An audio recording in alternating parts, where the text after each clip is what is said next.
Pemerintah terus mendorong lahirnya generasi emas Papua yang dapat membawa kemajuan dan kesejahteraan masyarakat. Salah satunya dengan memfasilitasi potensi anak muda Papua untuk memberdayakan masyarakat di bidang pertanian, perikanan, dan peternakan.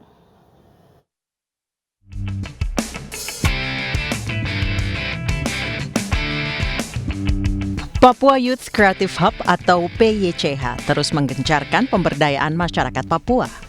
Pemberdayaan ini dilakukan oleh anak-anak muda yang tergabung dalam Papua Muda Inspiratif atau PMI yang juga merupakan binaan dari Badan Intelijen Negara atau BIN. Di tahun 2022, program prioritas PMI mencakup pengembangan perikanan serta pertanian jagung dan sagu. Saat ini ratusan hektar lahan jagung dikelola oleh PMI dan telah menghasilkan ratusan ton jagung melalui beberapa kali panen raya. Nantinya hasil panen ini juga akan terintegrasi dengan industri di sektor hilir seperti industri pakan ternak hingga industri makanan berupa pabrik tepung maizena, gula jagung, dan lain sebagainya. Ini kami sudah mulai dari persiapan pengolahan, kami sudah mulai dari hulu ke hilir. Jadi kami bersyukur juga, kami sudah punya pabrik pakan pertama di tanah Papua yang ada di Bumi Kinambayumbai, di Kabupaten Jayapura. Jadi dari hasil panen kami ini kami tidak susah untuk pasar karena pasar sudah ada. Selain jagung, sagu juga menjadi prioritas. Dengan pengadaan mesin pengolah sagu, produksi sagu menjadi lebih efisien baik dari segi tenaga maupun waktu. Sekarang sudah dimodernisasi ya, jadi kita sudah menggunakan mesin-mesin besar yang awalnya mesin tradisional kita lakukan, kita buat dan menghasilkan hanya 6-8 karung 15 kilo untuk satu pohonnya. Dengan mesin ini kita mampu memproduksi 20-25 karung 15 kilo untuk satu pohonnya.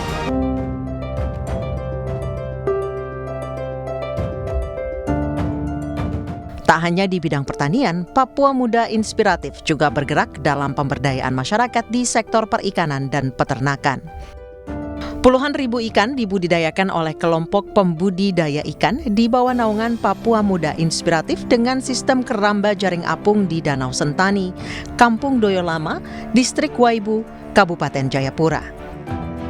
Sementara di Kampung Nolokla, Distrik Sentani Timur, belasan ribu ikan dibudidayakan dengan sistem bioflok. Berbagai program PMI yang didukung oleh BIN berkembang pesat, mulai dari pertanian, perikanan, hingga peternakan. Seperti yang dialami langsung pemilik usaha ayam petelur, Maria Francisca Tambingon, yang kini bisa meraup untung puluhan juta rupiah per bulannya dari 4.000 ekor ayam petelur di peternakannya. Semoga kedepannya ada banyak masyarakat dan juga terlebih khusus anak-anak Papua yang bisa mengembangkan potensi yang ada di dalam diri. Tidak hanya potensi itu berkembang kecil, tapi kita harus melihat potensi-potensi yang ada di luar sana. Dan juga kita harus memiliki niat dan juga konsisten yang ada, yang kita tanamkan di dalam diri sehingga apa yang kita jalankan, apa yang kita lakukan itu bisa berjalan dengan baik. Perkembangan pesat juga dialami oleh pengusaha peternakan babi dan sapi. Saat ini PMI sudah membina setidaknya 8 usaha peternakan babi yang tersebar di Papua dan Papua Barat. PMI juga membuat bengkel sapi, di mana PMI menampung dan merawat sapi warga di kandang-kandang yang representatif dan memenuhi standar. Dengan jumlah sapi mencapai 140 ekor dan diperkirakan akan bertambah menjadi 200 ekor sapi pada bulan Maret ini. Hadirnya PYCH menjadi bukti komitmen pemerintah Presiden Joko Widodo dan juga dukungan Kepala BIN Budi Gunawan yang selalu mendorong anak muda untuk menjadi terdepan dalam menemukan cara-cara yang inovatif terutama di era digital. Pemerintah berharap melalui program Papua Youth Creative Hub akan lahir generasi emas Papua yang akan menjadi motor penggerak kemajuan dan kesejahteraan di tanah Papua. Dari Jayapura, Papua, Tim Liputan iNews melaporkan.